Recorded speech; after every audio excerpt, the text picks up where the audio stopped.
Ya se está grabando, gracias. Chévere. Si quiere comenzar entonces. Perfecto, bienvenidos chicos, creo que ya estamos todos. Como saben, como ser parte de Sintana y Powered by ASU, tanto la Universidad Francisco Gavidia y la UID, hemos preparado esta clase para combinar los conocimientos y las experiencias que tenemos en la clase de pensamiento económico y en la clase de Carlos, se me fue, ¿qué asignatura das? Principios de gestión global. Principios de gestión global. Entonces creo que hemos combinado unos temas interesantes y esperamos que pueda ser de utilidad. Igual hemos pensado en hacer unas presentaciones cortas, tanto el profesor Carlos como yo, para tener un espacio en que los estudiantes puedan discutir y participar. ¿No es cierto? Entonces, bienvenidos chicos, aquí estamos conectados desde Ecuador y desde El Salvador. ¿Quieres agregar algo, Carlos? No, miren, pues primero para nosotros es un gusto estar en esta experiencia de Global Signature Courses.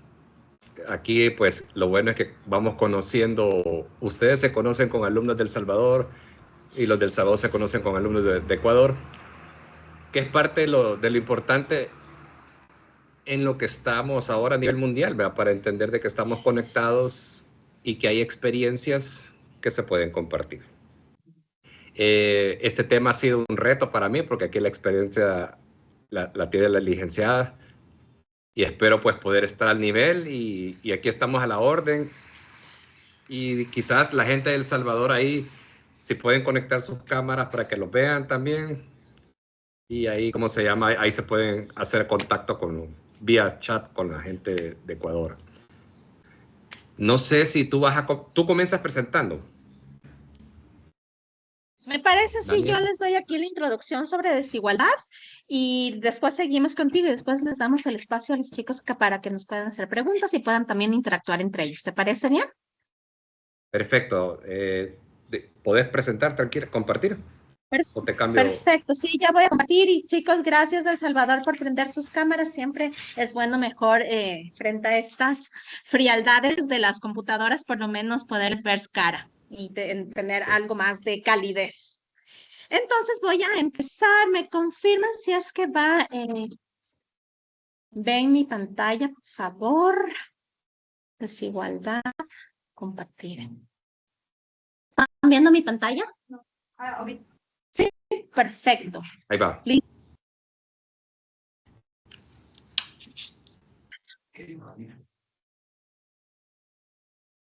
Entonces, bueno, yo decidí hablar sobre desigualdad porque lastimosamente es América Latina, la región latinoamericana es la región más desigual. Justamente el día de hoy estuvimos conversando con mis chicos, o leyeron mis chicos de pensamiento sobre la desigualdad en Francia en la época de Luis XV y XVI, ¿cierto? Entonces, broma pensar que desde que nos conformamos como república, América Latina es la región más desigual, ¿no? Vamos 200 años o más en el que un pequeño porcentaje de la población está concentrando todos los recursos, ¿no es cierto? Mientras que la mayor parte de la población, una mayoría, concentra poquito, ¿no es cierto? Tiene poco. Entonces, eso es lo que vamos a hablar el día de hoy. Miren ustedes, esta foto realmente es espeluznante, ¿no? Son estas barreras que hemos construido en las principales ciudades de la región. Vemos aquí un ejemplo de Sao Paulo, no es el único, pero sí a mí por lo menos me provoca mucho malestar, ¿no es cierto? Vemos cómo una miseria, la pobreza, vive separada por un muro de riqueza, ¿no es cierto? De casas con piscina, de espacios públicos, de espacios que han sido planificados, ¿no es cierto? Entonces, voy a mencionar mucho a Diego Sánchez. Diego Sánchez trabajó en un libro que yo creo que es una de las principales obras sobre desigualdad en América Latina. Él es decano del Centro de Estudios Globales de la Universidad de Oxford y publicó en el 2021 un libro que, como les digo, me parece fenomenal, que es sobre los costos de la desigualdad. Y él habla sobre los costos sociales, los costos económicos, los costos políticos que tiene la desigualdad en nuestra región. Y bueno, espero que esta imagen les llame la atención. No conozco la situación mucho de El Salvador, he estado leyendo en estas semanas, pero en Quito pasa lo mismo, ¿no? En Lima, en Buenos Aires, en Río, ¿no es cierto?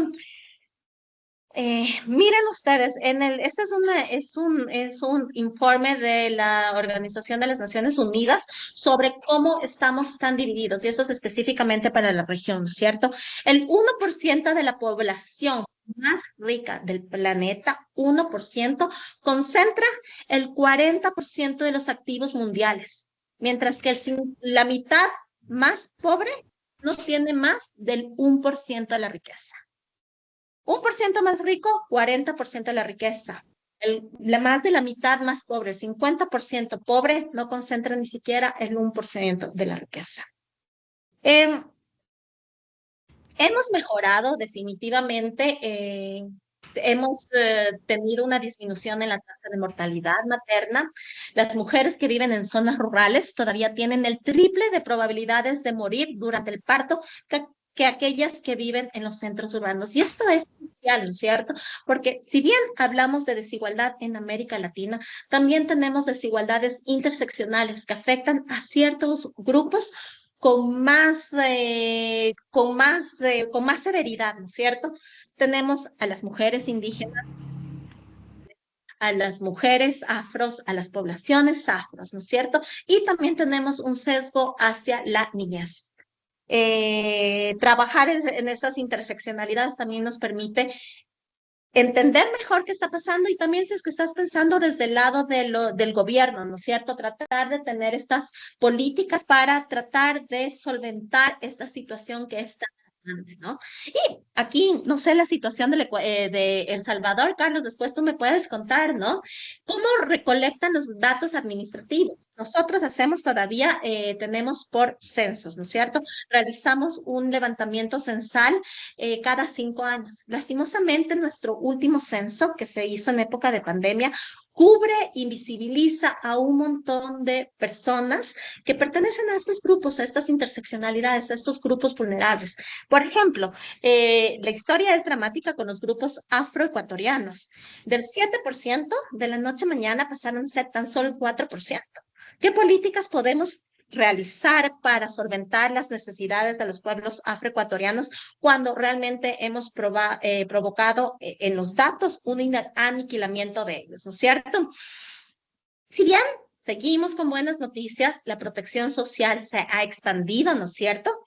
Pero, ¿qué pasa con la protección social para las personas que tienen alguna discapacidad, ¿no es cierto? Es súper importante pensar que no todos son iguales, personas sufren en diferentes dimensiones, ¿no es cierto? Tener a una persona con discapacidad involucra otros gastos, ¿no es cierto?, que tener a un niño que no tiene una discapacidad. Eso no se toma en cuenta en nuestras políticas públicas, ¿cierto?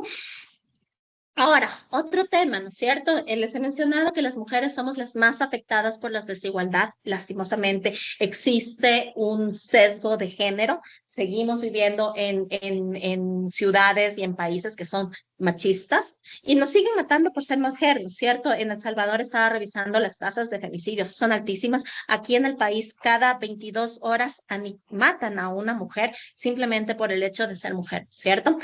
Y bien, positiva para la mujer ha logrado insertarse en el mercado laboral, sí, estamos trabajando más, pero ¿en qué posiciones? ¿No es cierto? Todavía tenemos un techo de cristal que nos impida llegar a esas decisiones de poder, ¿no es cierto?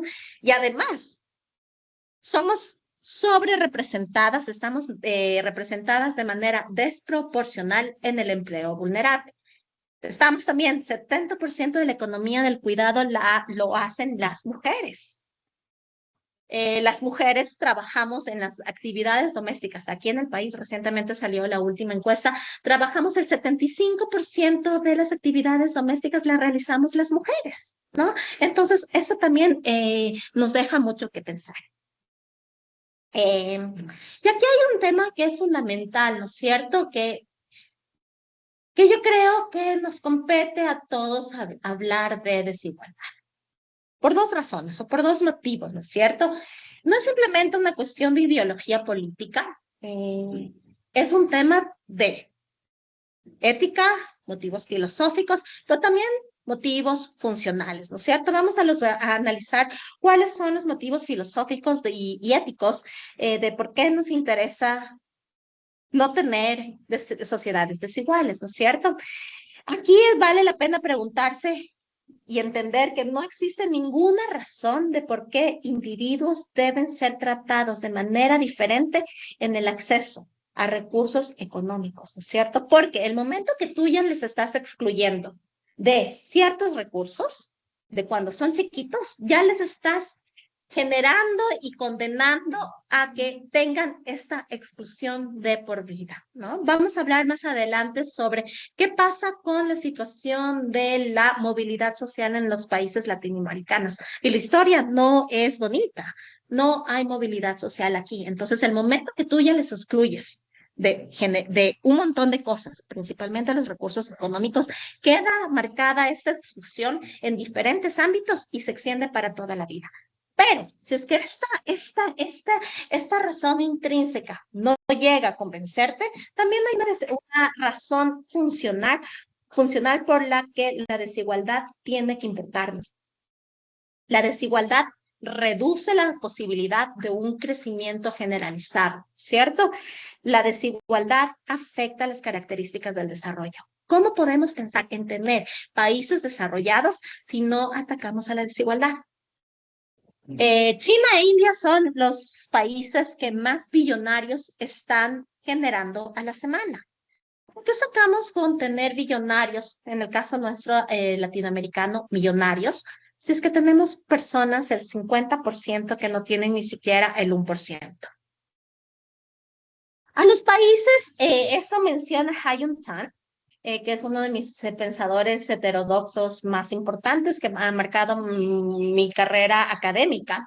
Y él plantea que a los países que tienen desigualdad extrema, ¿no es cierto?, con un coeficiente de Gini sobre 50, el 0.5, los países que tienen un 0.5 les va peor. Vamos a ver qué pasa, ¿no es cierto? Tienen mayor mortalidad infantil, tienen maternidad adolescente. Ecuador, dentro de la región, él es el país que más adolescentes se quedan embarazadas y eso es terrible, ¿cierto? Tienen peor rendimiento estudiantil, tienen una tasa alta de encarcelamientos y de homicidios, menor esperanza de vida, tenemos presencia de enfermedades mentales y también tenemos enfermedades cardiovasculares como la obesidad, ¿cierto?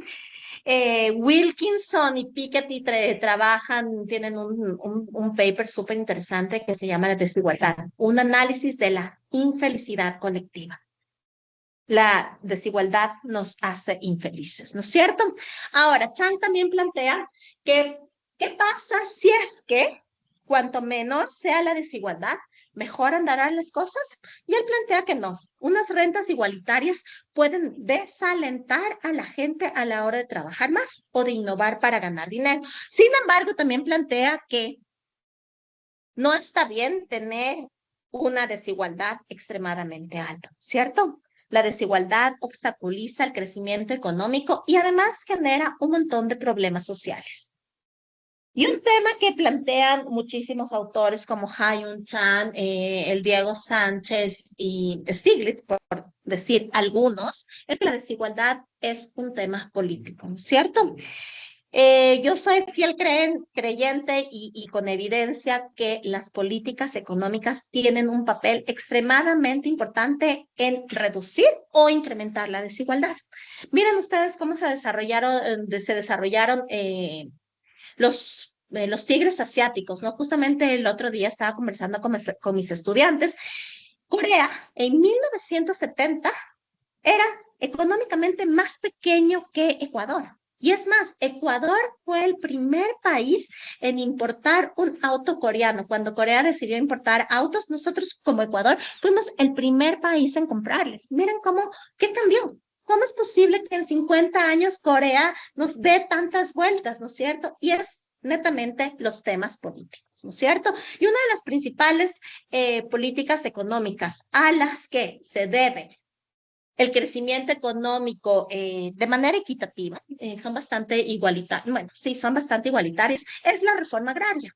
Japón, Corea, Taiwán implementaron en los 60 una reforma agraria que funcionó, ¿no es cierto? Súper importante. Otro tema que está en boga el día de hoy, ¿no es cierto? Es una restricción a las importaciones, protección a las industrias nuevas, todos estos prohibidas por la OMC, ¿no es cierto? Pero ahora el país más poderoso es quien está poniéndolas otra vez sobre el tapete, ¿no? Eh, Creo que es fundamental la importancia, es importante resaltar el rol que tiene el estado de bienestar a la hora de determinar el nivel de desigualdad. Miren ustedes qué pasa en Europa, ¿no?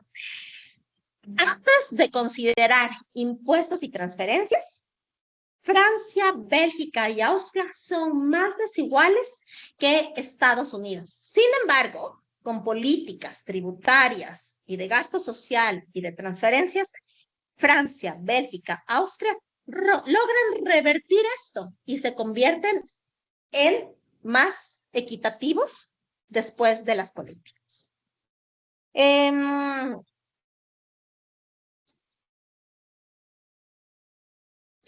mayor nivel de ingresos en el país y un crecimiento económico más rápido no necesariamente se traducen de por sí en una desigualdad menor en educación, en salud y nutrición. Crecimiento económico no siempre está vinculado con tasas, con mayores o menores tasas de desigualdad, ¿no es cierto? Una mayor desigualdad de ingresos entre los hogares se asocia sistemáticamente a una mayor desigualdad en resultados ajenos a los ingresos.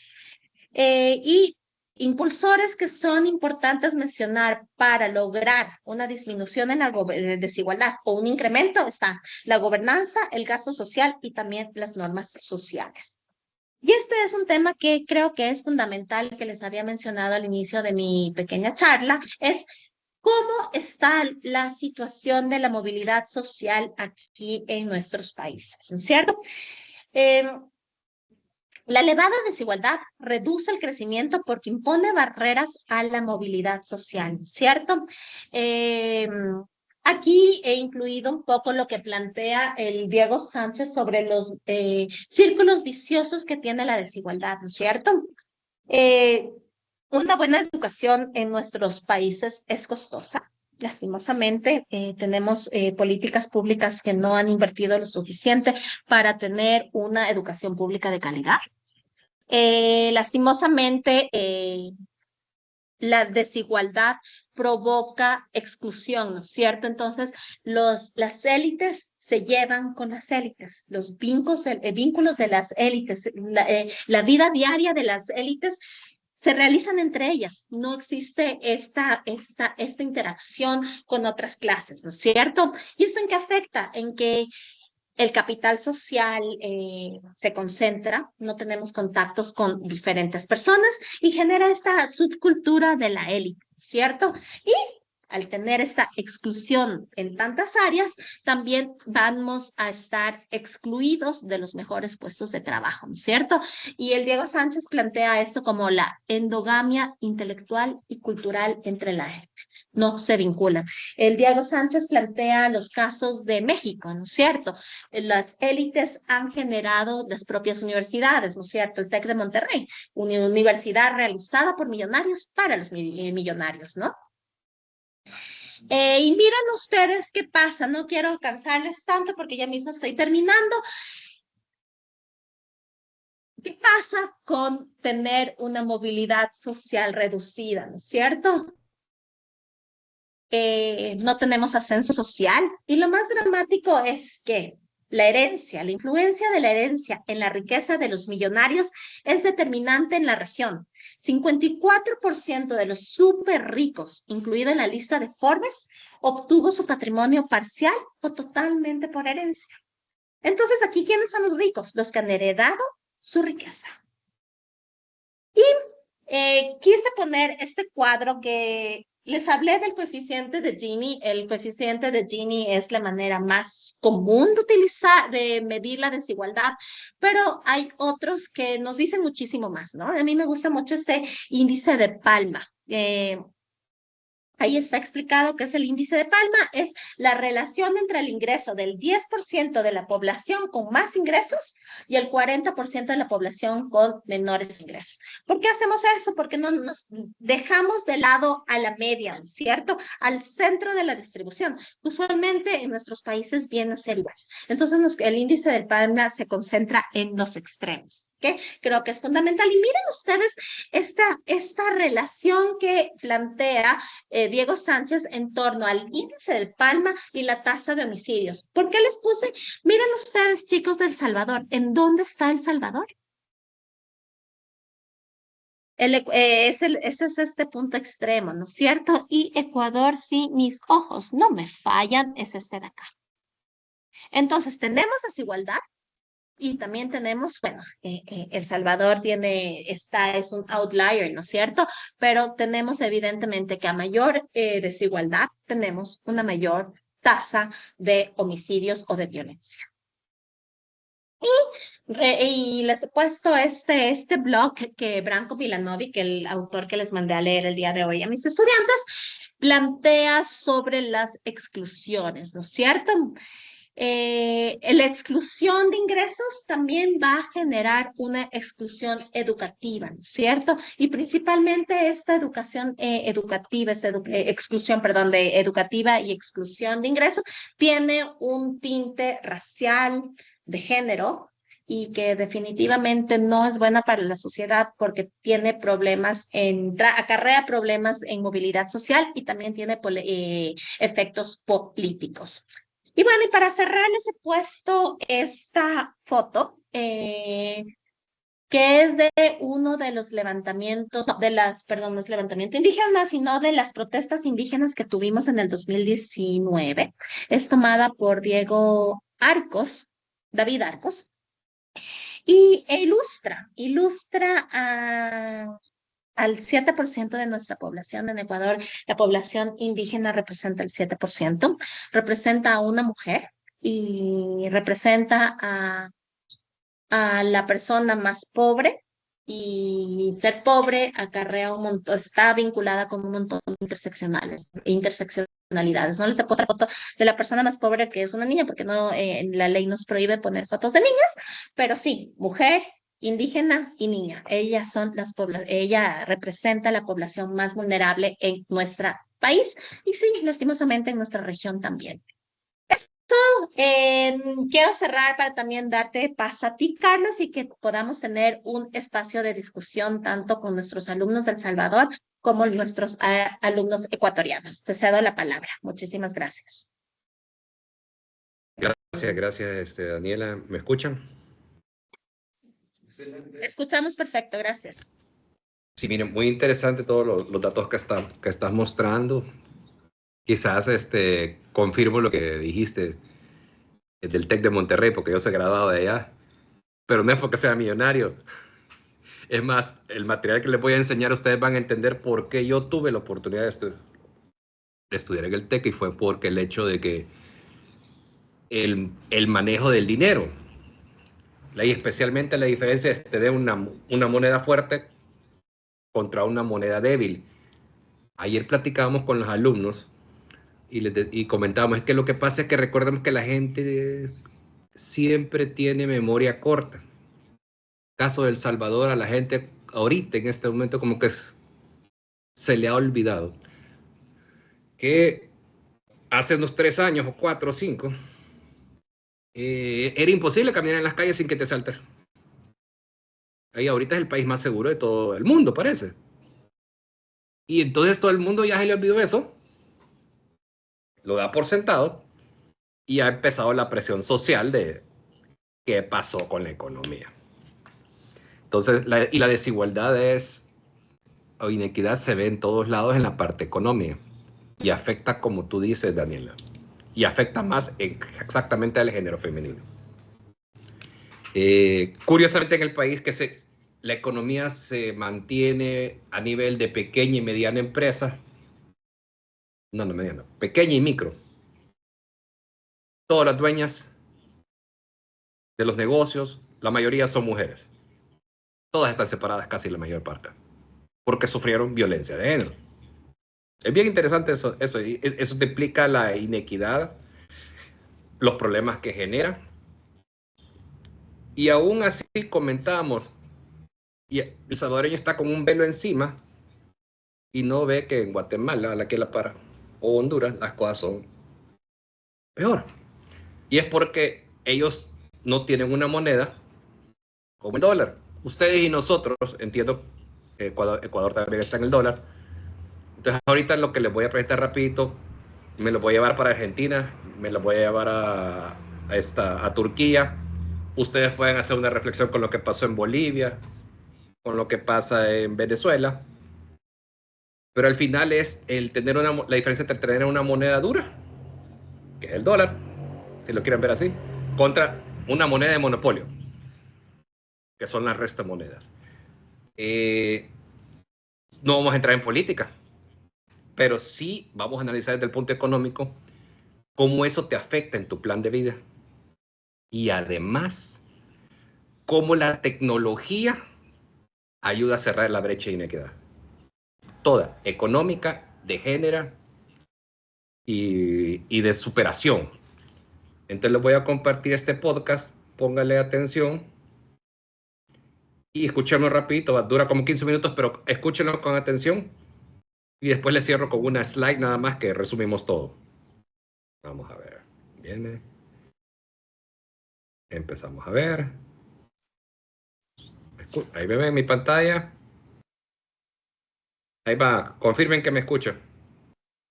Saben, normalmente cuando pensamos en el sistema financiero global, nos imaginamos, no sé, rascacielos gigantes de cristal en Wall Street, Claro. pantallas parpadeando a toda velocidad, reuniones herméticas en los pasillos de los bancos centrales. Esa es la visión súper institucional, digamos, la tradicional. Exacto. Pero el tema es que, cuando observas cómo funciona la supervivencia económica a ras de suelo, esa imagen se desmorona por completo. Totalmente. De repente, el verdadero centro de gravedad de las finanzas globales no es una bóveda de altísima seguridad en Nueva York. No para nada. Es la pantalla agrietada de un celular en algún mercado emergente. Tal cual. Hola a toda la audiencia, bienvenidos a una nueva inmersión profunda. Hoy es 12 de abril de 2026. Así es, un gusto estar aquí. Y bueno, nuestra misión de hoy es investigar cómo la tecnología está construyendo un puente de emergencia sobre los cráteres que han dejado las economías fallidas. Y ojo, aclaramos desde ya que hoy no vamos a hablar de especulación, Cero. ni de inversiones de riesgo para hacerse millonario rápido. Nada de casinos digitales hoy. Definitivamente no. Hoy analizaremos infraestructura civil alternativa pura y dura. Y para esto vamos a cruzar una cantidad brutal de información. Una montaña de datos. Exacto. Estamos combinando las advertencias macroeconómicas de la edición de marzo de 2026 de la revista Finance and Development del FMI Ajá. con las métricas de exclusión del Global Findex de 2025 del Banco Mundial. Que trae unas cifras, espeluznantes. Totalmente. A eso le sumamos los datos de adopción del Índice Global de Chanálisis 2025 y finalmente revisaremos los reportes de transparencia de Tether, la empresa emisora de USDT. Y prometo a quienes nos escuchan que hoy van a descubrir cómo el precio de un pan callejero en Turquía, un vendedor de tomates a las 2 de la mañana en Buenos Aires y la mismísima deuda soberana de Estados Unidos están conectados. Todo en una misma red de supervivencia. Así es. Pero, a ver, antes de sumergirnos en los datos, es súper importante establecer una regla para la conversación de hoy. Adelante, por favor. Los documentos que vamos a desglosar relatan crisis nacionales muy severas y políticas gubernamentales estrictas. Sí. Sin embargo, nuestro análisis se mantendrá rigurosamente neutral. No estamos aquí para emitir juicios políticos de ningún lado. Nuestra única tarea es reportar los hechos, las cifras y las historias humanas presentes en las fuentes. Bueno, vamos a desempacar esto. Porque para entender por qué millones de personas huyen hacia un sistema paralelo, primero hay que entender el tamaño del incendio, ¿no? Exacto. Y la perspectiva que ofrece el FMI, basándose en el economista Atif Mian, pinta un panorama de saturación sistémica. O sea, un ciclo de deuda. Así es. Mian describe cómo la desigualdad extrema a nivel global fuerza a las economías a depender de una deuda perpetua. Acumulan niveles de deuda que matemáticamente no pueden pagar con su productividad real. Y la solución fácil para los gobiernos es emitir más moneda. Claro, imprimen dinero para evitar el colapso a corto plazo, pero esa expansión artificial detona espirales inflacionarias. Y los testimonios documentales muestran cómo esa teoría académica choca contra la calle con una violencia inusitada. El caso de Argentina en los reportes es durísimo. Ajá. Muestra una inflación superando la barrera del 100%. Pero, a ver, lo que realmente asfixia a la gente es la respuesta del Estado. Los controles de capital. Exacto. Limitan al ciudadano a comprar un máximo de $200 oficiales al mes. Yo me pongo a pensar, digamos, en un pequeño empresario o alguien con una emergencia médica. Es imposible operar así. Es un torniquete que corta la circulación económica por completo. Un límite de $200. Y eso empuja a la gente a buscar válvulas de escape sí o sí. Al otro lado del Atlántico, en Turquía, los documentos relatan algo similar, pero medido por el índice Lahmacun. Ah, la versión local del índice Big Mac. Ese mero, basado en un pan tradicional. Fíjate que hace 4 años un lahmacun costaba 5 liras. Ajá. Hoy los testimonios confirman que cuesta 100 liras. ¡Wow! 100 liras. Un precio multiplicado por 20. Lo fascinante y a la vez trágico aquí es cómo la macroeconomía se convierte en puro pánico a la hora de ir al mercado. Es que eso rompe la mente de cualquiera. Los reportes hablan de disociación de precios. Tu cerebro ya no sabe qué es caro o barato. Pierdes el ancla. Y eso destruye lo que los testimonios llaman el proyecto de vida. Claro, si tu dinero valdrá la mitad mañana, ahorrar se vuelve irracional. Ahorrar es un lujo para quienes tienen monedas fuertes. En estos contextos, el comportamiento más lógico es gastar el dinero inmediatamente. Y pensándolo bien, la inflación termina siendo en la práctica un impuesto regresivo invisible, el peor de todos. Totalmente. Si eres millonario, tienes abogados, fondos indexados, inmuebles. Te proteges. Pero si solo tienes tu salario en moneda local, ese impuesto invisible devora tu esfuerzo diario. Y bueno, si la inflación es este fuego que quema el efectivo, lo lógico sería refugiarse en los bancos, ¿no? Esa es la gran pregunta. ¿Por qué el ciudadano común no abre una cuenta en dólares y ya está? Pues porque el sistema ni siquiera les deja cruzar la puerta de entrada. Es una locura. El Global Findex 2025 del Banco Mundial revela que hay 3,000 millones de personas excluidas del sistema bancario formal. 3,000 millones. Sí, pero en la siguiente página el dato te vuela la cabeza. El 84% de los adultos en países emergentes poseen un teléfono móvil. O sea, tienen una supercomputadora conectada a Internet en el bolsillo. La barrera definitivamente no es tecnológica. Para nada. El problema es el modelo de negocio bancario. Un banco tiene sucursales, bóvedas, sistemas internacionales muy caros. Claro. Mantener a un cliente cuesta dinero. Si una persona solo puede mantener $10 en la cuenta, las comisiones jamás cubrirían los gastos del banco. Básicamente son como una tienda de ultralujo. Si no vas a gastar miles, los guardias ni te dejan mirar. Exacto. Pero hay otra barrera en los documentos que es muchísimo más profunda que el nivel de ingresos. Es el tema de género. Sí, ese es un punto crítico. Hay una cita que me pegó fuerte.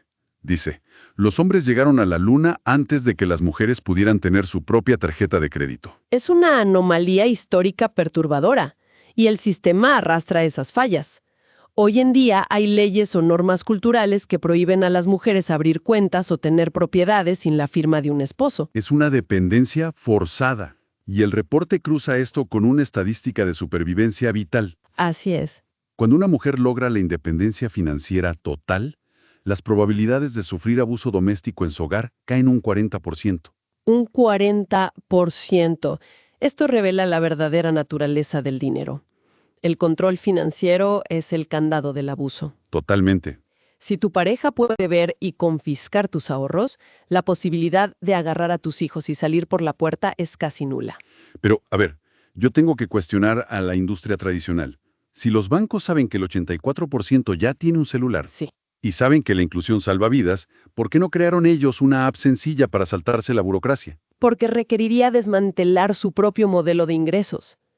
Vieron a estas personas y solo vieron riesgo regulatorio y margen de ganancia nulo. O sea, desinterés total. Ese desinterés creó un vacío de proporciones continentales y la tecnología que vino a llenarlo no pedía permisos, no revisaba historiales crediticios y no exigía la firma de un nombre. Transformó ese celular en una bóveda inconfiscable. Exactamente. Y esto nos empuja directo a ver el nivel de adopción masiva.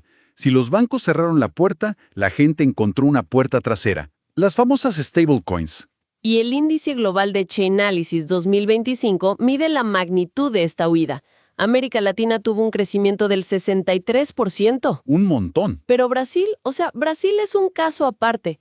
Reporta un crecimiento del 109.9%. ¡Wow! Estamos hablando de volúmenes que rozan los 318.800 millones de dólares. Esos números marean. Y el detalle crítico es que más del 90% de esos flujos gigantescos en Brasil corresponden exclusivamente a stablecoins, lideradas por USDT. Sí, monedas atadas al valor del dólar. A nivel global, USDT procesa entre 703 mil millones y más de $1 billón mensuales. Un billón con B. Es que esa distinción entierra la narrativa vieja. Chainalysis incluso eliminó su antiguo índice especulativo minoritario. Claro, ya no se trata de gente comprando monedas meme de perritos. Para nada. Añadieron un índice de actividad institucional y transaccional diaria. Esto ya es una infraestructura de pagos madura. Pero espera, tengo que cuestionar la viabilidad de esto en el día a día. A ver. Volviendo al vendedor de tomates a las 2 de la mañana en Buenos Aires. Históricamente, usar blockchain era caro. Las comisiones te podían costar $5. Sí, la red de Ethereum, por ejemplo. Exacto. Si me vende $3 en tomates y la red le cobra 5 por recibir USDT, pues la matemática no da. El sistema colapsaría. Esa fue la gran barrera durante años. Pero el ecosistema migró. Los reportes técnicos indican que estas transacciones diarias ocurren en redes alternativas como la red Tron. Ah, claro. ¿Otra infraestructura? Exacto. Solo en Tron transaccionan más de 85.300 millones de dólares en USDT. Porque ahí las comisiones son fracciones de centavo. ¿Fracciones de centavo? Eso derriba por completo el muro de las remesas tradicionales. Por supuesto. Western Union te cobra un 10%. Aquí mover $50 es estadísticamente gratis. Y eso permite los circuitos cerrados.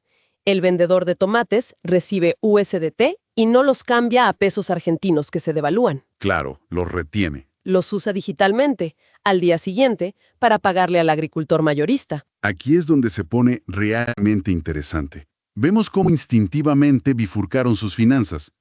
Usan la stablecoin, el USDT, como su cuenta corriente de todos los días. Para la supervivencia diaria. ¿Sí? Y dejan activos como Bitcoin como una reserva a larguísimos plazo. Reconstruyeron la vida financiera que los bancos les negaron. Pero a ver, todo este edificio financiero privado nos lleva a una duda enorme. Millones confiando en un código. ¿Qué pasa si hay pánico y todos quieren sus dólares de vuelta? ¿Es humo digital o están respaldados de verdad? Para desentrañar eso, revisamos minuciosamente los reportes de transparencia actualizados a principios de 2026 por la firma auditora BDO. Ajá. ¿Y qué dicen los números fríos? Muestran una estructura súper conservadora.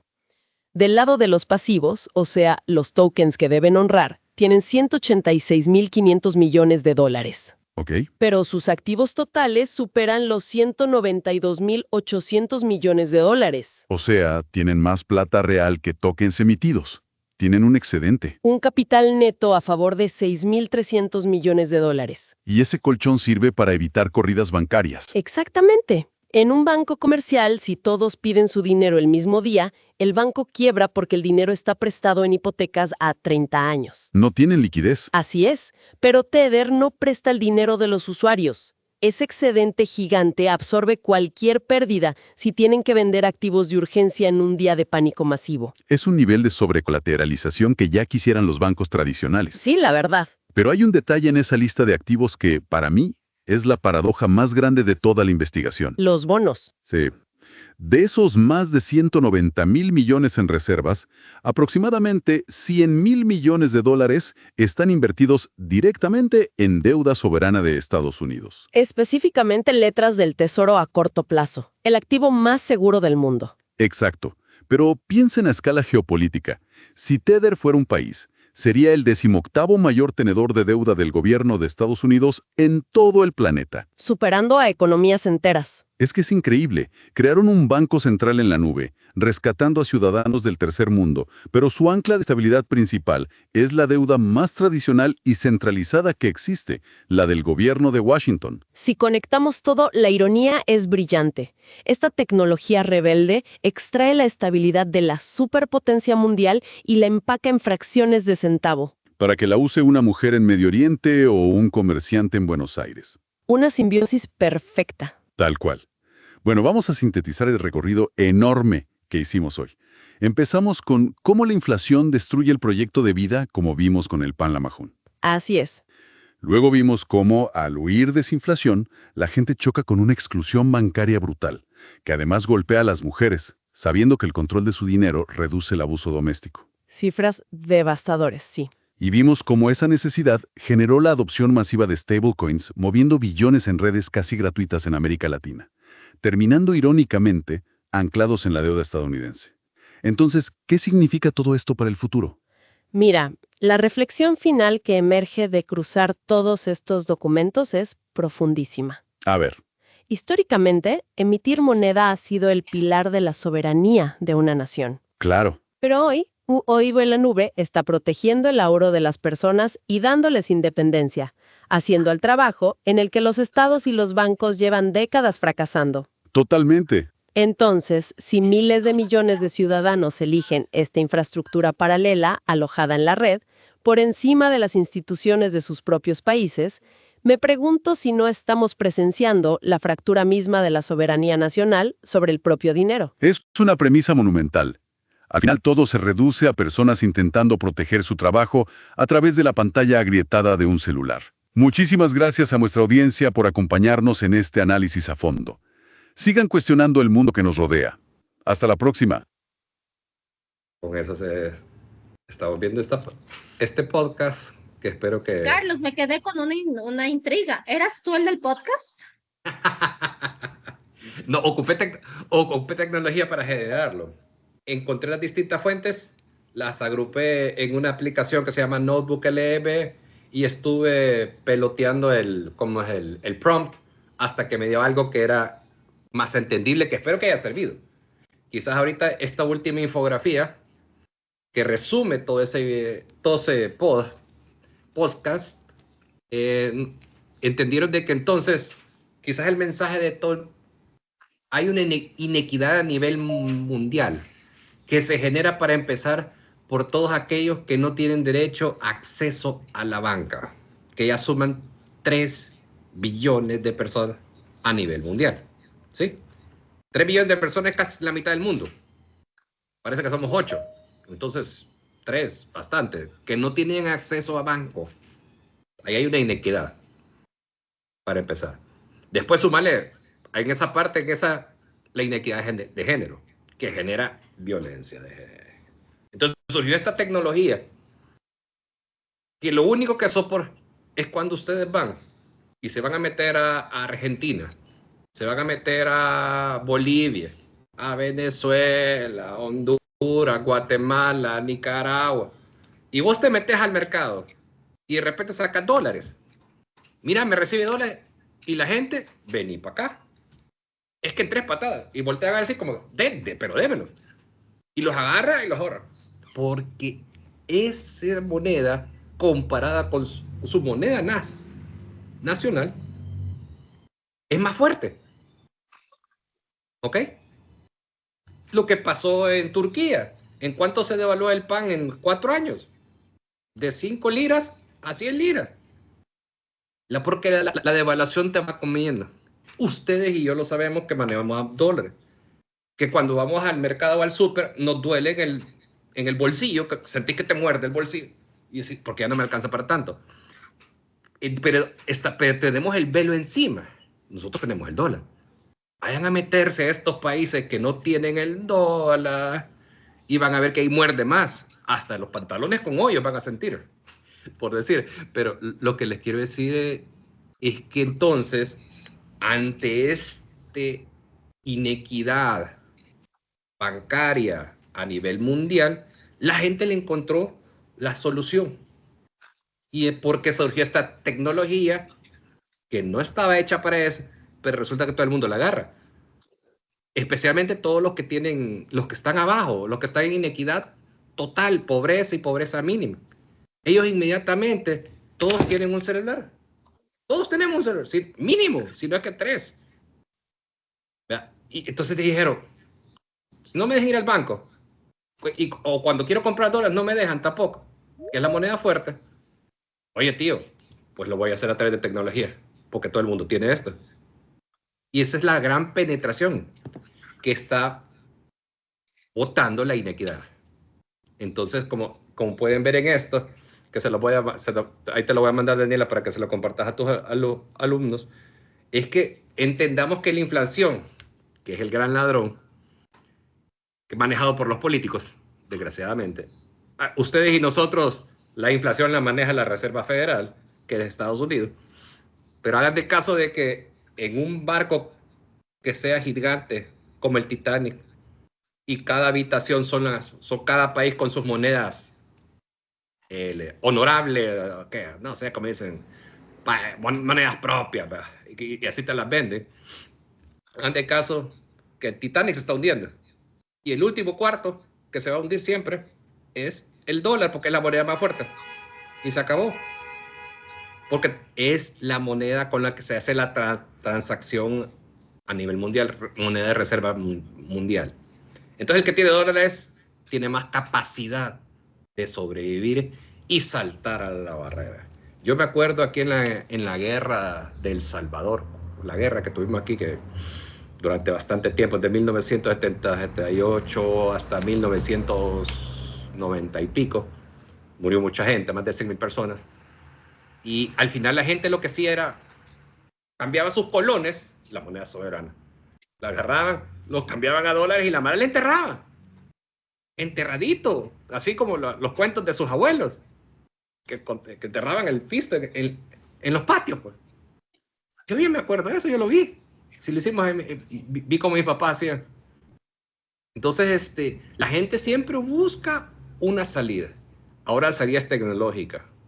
Entonces, si ustedes no saben lo que es una moneda, una stablecoin, que te permite la solidez de estar uno a uno con el dólar, y cuando haces transacciones no hay fricción o es mínima, cosa de centavos, y ahora ya se puede ocupar para, voy al mercado en Argentina y compro, te pago con esto, pum, pum, y el de Argentina lo recibe. En Brasil, todo el mundo está ocupando, está usando UST, todos los que no tienen acceso a la banca. A eso sumarle la parte problemática en género.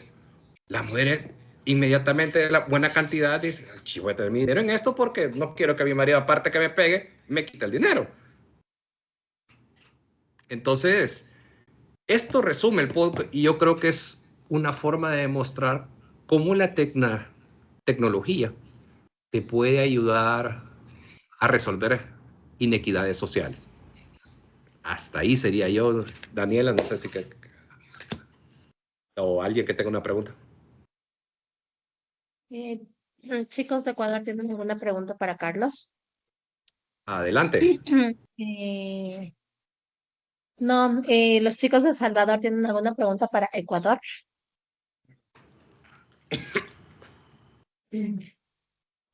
¿No? Ahora. Bueno, creo que hemos días, dejado súper perdón. claro. ¿Tenías alguna pregunta? A ver, alguien. Pero, Hable, sin pena. sí, acá tienen, Perdón, no buenos sé si días. alguien. Hola, ¿qué tal? Perdón, buenos días, disculpe que la interrumpa. Yo no era una pregunta como tal, sino que era para añadir un poco a lo que usted mencionaba, que usted consultaba de cuándo fue el último censo en El Salvador. Me di la tarea de hacer la búsqueda y fue en el 2024, el último censo, y considerando que en El Salvador normalmente también se mantiene que es cada década, pero ya habían pasado 17 años del último censo.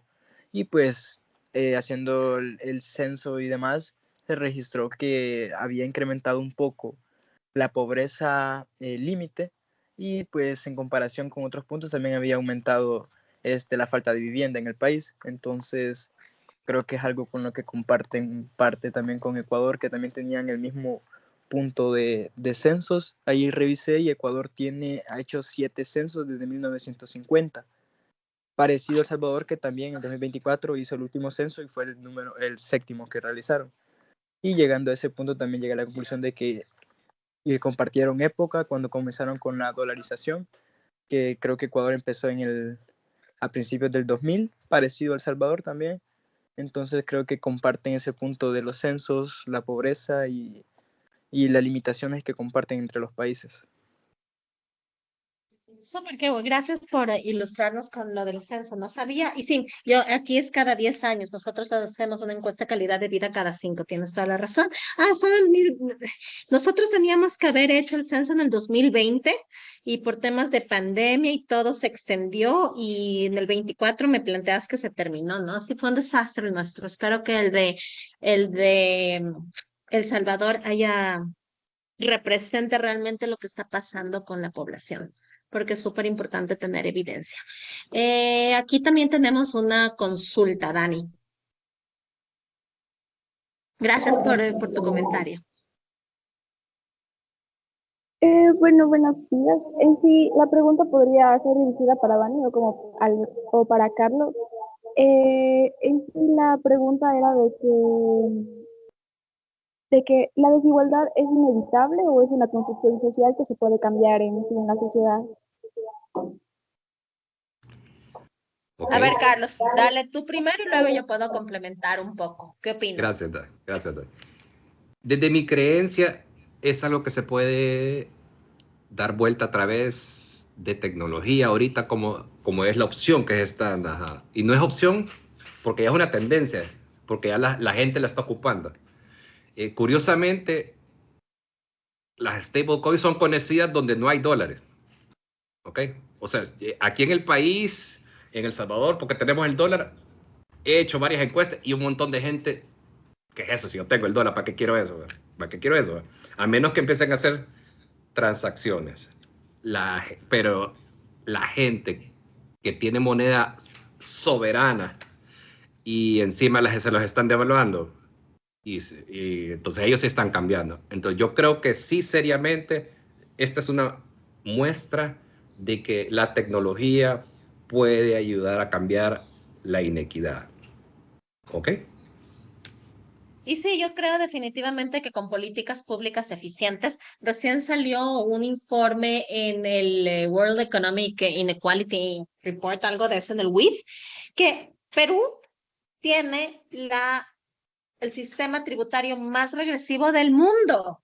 Entonces, definitivamente yo creo que la desigualdad tenemos como herencia desde que estamos conformados como república, pero con buenas políticas quieren hacer, ¿no es cierto? Si seguimos eligiendo a los mismos de siempre no van a cambiar, pero definitivamente se necesita voluntad política y que se plantee esto como un problema estructural, que yo pienso que es.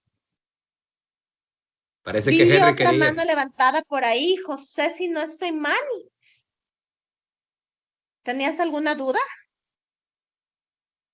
¿O alguien tenía alguna duda por aquí, chicos?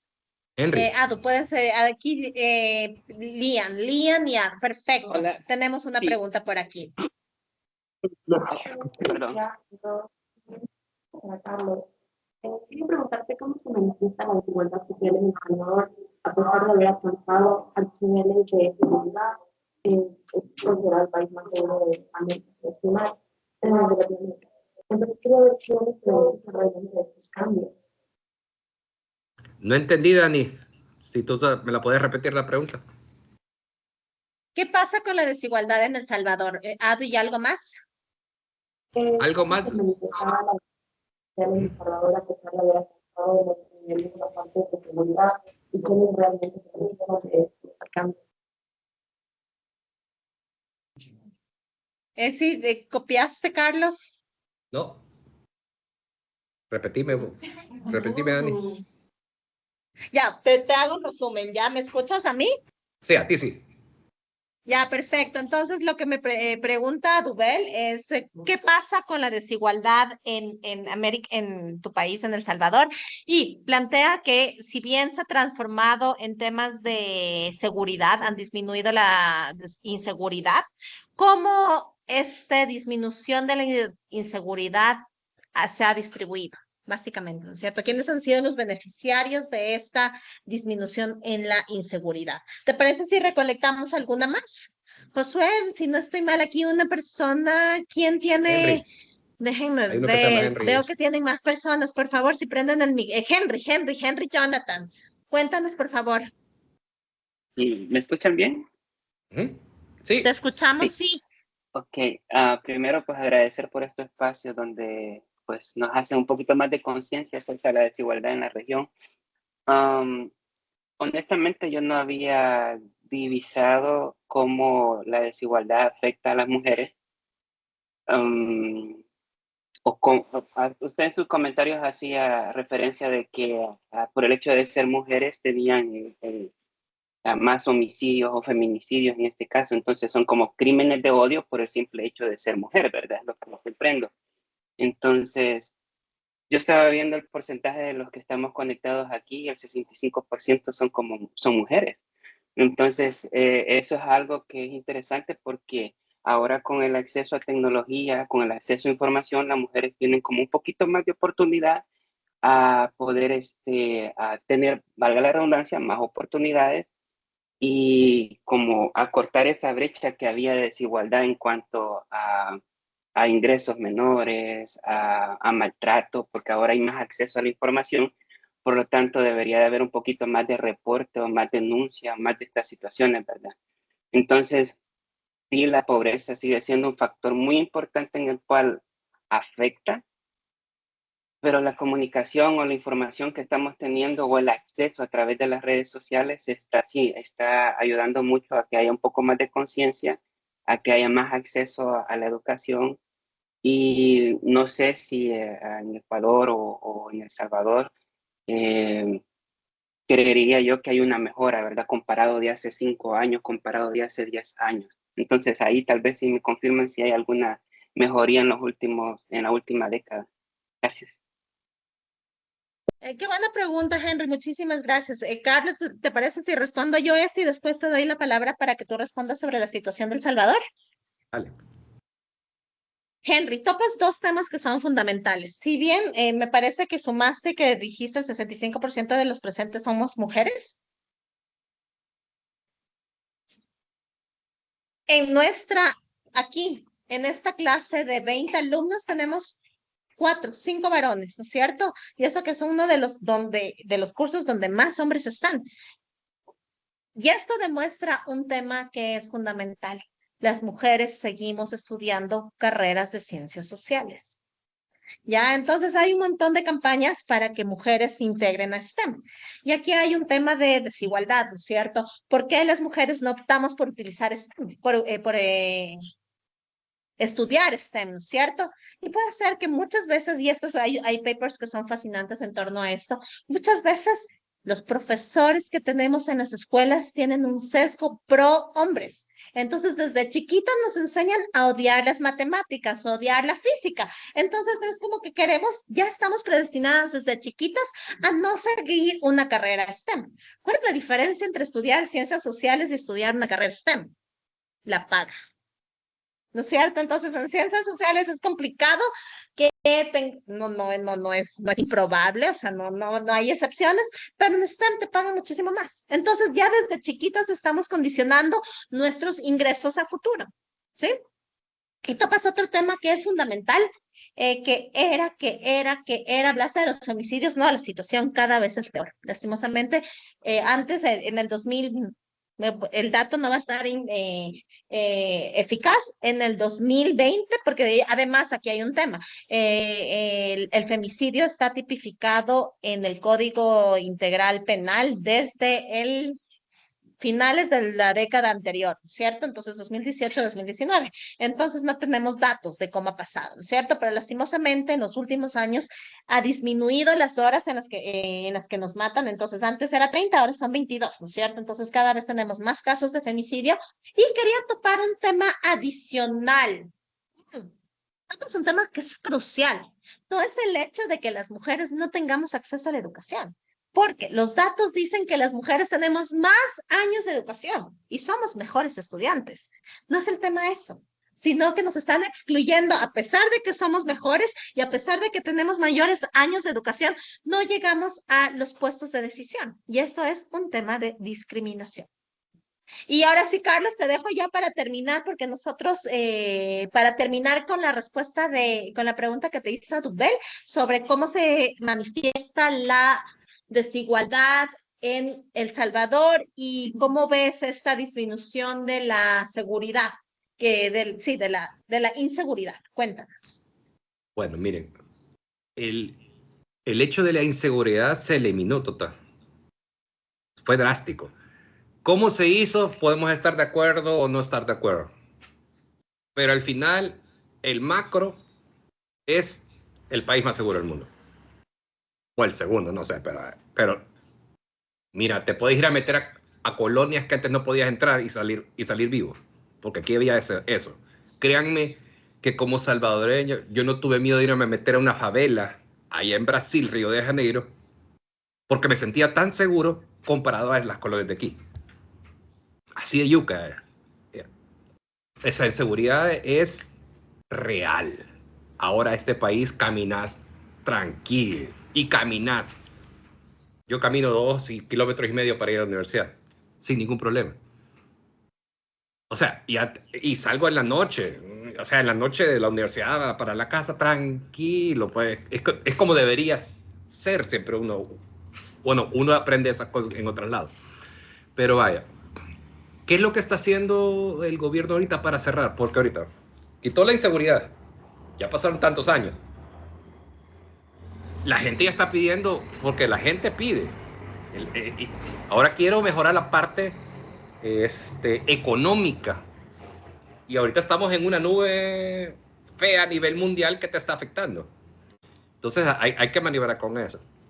Pero también te lo digo así. Yo doy clases al nivel de maestrías, en la parte de marketing y gerencia y management y todo, planificación estratégica. Todos los indicadores que ocupamos ahí para identificar si o no meterte en un país, hace 10 años te decía no te metas en El Salvador. Es más, yo les decía a la gente, saquen el título y lárguense. Ahora, desde esta país que ya se quitó la inseguridad, todos los indicadores indican ven a invertir. Quédate. Hay una oportunidad. No, sí van a haber problemas. El camino no es fácil, pero ahí va. ¿Qué está pasando desde el punto de vista de gobierno, se hace o no se hace? Pro gobierno. Primero, quitó la inseguridad. Ayer exactamente hicieron el segundo lanzamiento de pegarle a la salud para hacer accesible salud para todos. Lo están haciendo a través de tecnología. Entonces la gente a través de aquí está teniendo sus citas y está creciendo. Hey, mira que eso puede ser falso. No. Hey, al final está haciendo un movimiento estratégico que la gente lo ve a nivel de salud. Y ahora también está haciendo algo a nivel de educación. Pero no a nivel nuestro. Lo está haciendo a nivel de las bases. Los niños. A ellos les está dando educación financiera.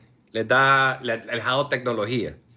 Entonces, el gobierno está haciendo sus inversiones estratégicas en cada lado. Aparte, la inversión extranjera está creciendo. Ahora, ¿qué pasa? La inversión extranjera viene y mejora el país inmediatamente. Tampoco. ¿Por qué? Porque la inversión extranjera de alto valor requiere que haya gente prep desde antes para agarrar esos puestos de alto valor. Porque si vos sos una inversora y venís, voy a poner aquí porque me dan buenas condiciones, tengo 500 puestos de trabajo de alto valor, ¿hay salvadoreños aquí que los cumplan? No hay. Bueno, salud. Me traigo 500 expatriados. Y ya. Es que porque si te pones en esa posición, tú harías lo mismo. Porque vos no llegas a hacer obra a caridad. Suficiente con meter mi inversión ahí. Es una cosa de la gente interna que se preparen. Y ese problema va a generar tensión social. Pero los que se quiten el velo político y se pongan a estudiar y a prepararse, eso sí. Y yo siempre veo que la diferencia es a nivel personal. Porque solo sentarse y esperar a que el gobierno me dé es muy cómodo. Y entonces te vas a quedar silbándole al loma. Y vas a quedarte protestando quizás en un momento. Pero nadie te va a escuchar. Porque si el gobierno está pegándole inversión, educación por aquí, y encima les meto salud por aquí, y después veo cómo meto la economía, a la economía a otro, quizás puede ser un show. Va a ser bueno. Es difícil. Pero así lo veo. Y te repito, todos los indicadores del país dice que es un país, vénganse a invertir, y a la gente le dice que está aquí, quédate. Antes yo le decía a mi hija, andate, o ya no. No sé si le respondí. Gracias, Dani. Muchísimas gracias. Creo que ya no tenemos preguntas, así que quería agradecerles y bueno, espero vernos una próxima vez. Chao a todos. Chao, un gusto, gracias. Bye. Gracias.